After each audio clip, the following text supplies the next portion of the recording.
За энэ удаагийн хичээлээр кубүүдийн нийлбэр болон ялгуурын томьёог хэрхэн хэрэглэх тухай тайлбарлая. А-гийн куб дээр нэмэх нь Б-гийн куб гэсэн ийм илэрхийллийг А дээр нэмэх нь Б, А квадратаас хасах нь АБ, нэмэх нь Б квадрат гэсэн ийм байдлаар үржих томлон задлж болдог. За мэдээж буцаагаад тэнцвэр тэмдэгний ардталтай байгаа шиг үржүүр байх юм бол ийм болгож болно. За кубүүдийн ялгуурын томьёо нь дээдлэх та төсөөтэй, гэхдээ тэмдгүүнүүдийн хувьд ялгаатай байдаг.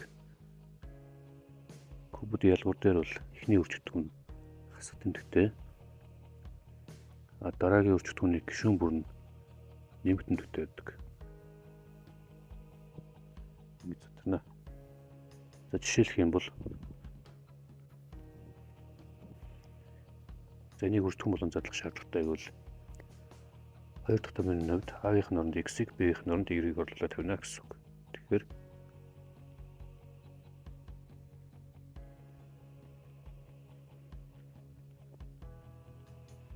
ийм болно.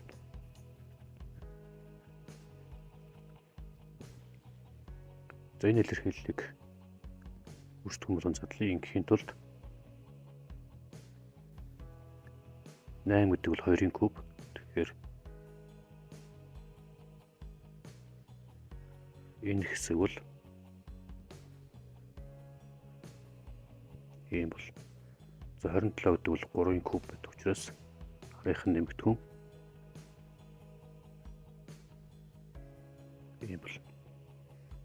За үүнийг эхний томьёон дээр орлуулна. А-гийн оронд 2n-ийг, Б-гийн оронд 3m-ийг орлуулна гэсэн үг. Тэгэхээр А дээр нэмэх нь Б-гийн оронд бол